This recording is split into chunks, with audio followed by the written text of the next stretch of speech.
નડિયાદની અંદર નડિયાદ મહાનગરપાલિકા, વડતાલ જિલ્લા પંચાયત અને 2 તાલુકા પંચાયતો એ બિનહરીફ થઈ છે.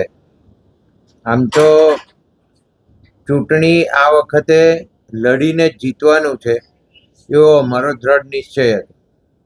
અને જ્યારે નીતિનભાઈ પટેલ સાહેબ સરદાર પટેલ સાહેબના જન્મસ્થળ ઉપર આવ્યા ત્યારે પણ મેં બધાને કહ્યું હતું જ કે આપણે ઇલેક્શન બિનહરીફ કરવાનું નથી.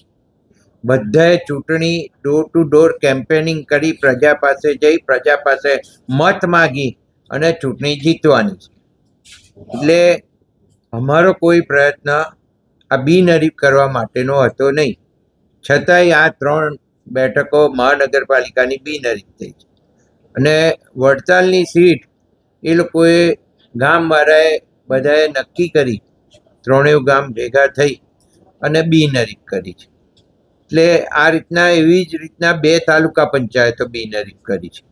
તો આ અત્યારે જે અમારી સ્ટ્રેટેજી છે એ મુજબ અમારે ઇલેક્શન લડવું છે અને ઇલેક્શન લડીને જીતવું. મારો આક્ષેપ છે કોણે વેચ્યા, આ લોકોને કોણે વેચ્યા એ મને જવાબ આપે. એનો આક્ષેપ એવો હોય તો આ જે એ લોકો લઈ ગયા છે તો એને પાછા કોણે આપ્યા, તમે જે પ્રશ્ન પૂછો છો તો મારો આ તમને સવાલ છે. પંકજભાઈ, અત્યાર સુધીમાં નગરપાલિકા હતું ત્યારે ઘણી બધી વાર બિનહરીફ મોટાભાગની સીટો થઈ છે અને ઘણી મહેનત ભાજપે અને આપશ્રીએ કરી છે. આ વખતે કેમ એવું જોવા મળ્યું છે કે બધાને લડાવવા જ છે? પહેલેથી જ નક્કી કર્યું હતું કે ડોર ટુ ડોર પ્રજા પાસે જાય, પ્રજા પાસે જઈને મત માગે અને પ્રજા એમને પ્રશ્ન કરે અને પ્રશ્ન કરે એના જે જવાબો છે એ જવાબો આપે અને પ્રજાના પ્રશ્નો કેવી રીતના ઉકેલાય અને શું કરવું જોઈએ એની સમજ જે તે ઉમેદવારો છે એ ઉમેદવારોને આવે એ જરૂરી બાબત છે. એટલે જ મેં પહેલેથી નિશ્ચય કર્યો હતો કે બને ત્યાં સુધી કોઈ બિનહરીફ થાય નહીં. અને મેં જાહેરમાં પણ કહ્યું હતું કે આપણે બિનહરીફ કરવા માટે સીટ કોઈએ પડવાનું નથી. ઉમેદવારો મારી પાસે છે નહીં. ઉમેદવારો એમને લઈ જવા પડ્યા, સંતાડવા પડ્યા અને પ્રજા જાણતી નથી, પ્રજા કોઈને ઓળખતી નથી એવા આ ઉમેદવારો છે. અને આ ઉમેદવારો એવા ઊભા કર્યા છે કે કોઈ બિચારા નાના ઘરના સાવ પેલા કથળેલું ઘર હોય એવા લોકોને આ લઈ જઈને ઉમેદવારી કરાઈ. એમ મને એવી ખબર પડી છે કે એના ઘરના લોકોએ એટલી બધી વિનંતી કરી છે આ શહેર કોંગ્રેસ પ્રમુખને કે ભાઈ અમારા જેમને તમે ઉમેદવારી કરાવી છે એને અમને પાછા સોંપી દો, છતાં એ લોકોએ સોંપ્યા નથી. એવું પણ મારી જાણમાં છે. પંકજભાઈ, કેટલી સીટ આવશે મહાનગરપાલિકામાં?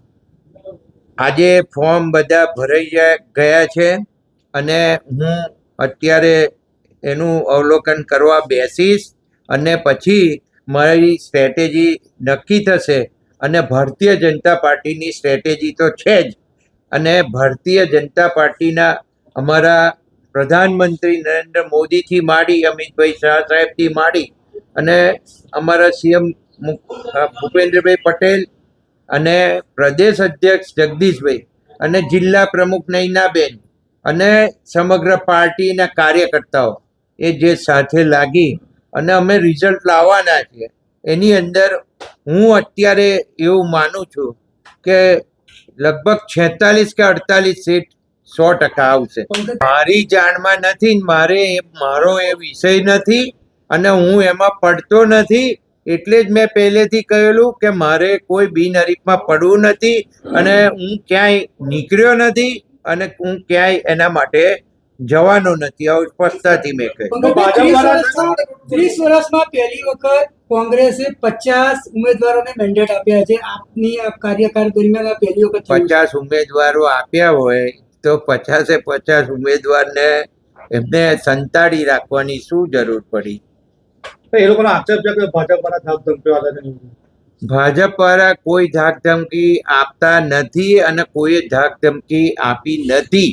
પણ એમને એ એસ્ટાબ્લિશ કરવું છે અને જુઠ્ઠું બોલવું, જોરથી બોલવું આ અહીંના શહેર કોંગ્રેસ પ્રમુખનો વિષય છે અને એને વારંવાર આ વિષય કર્યો છે. ઓકે.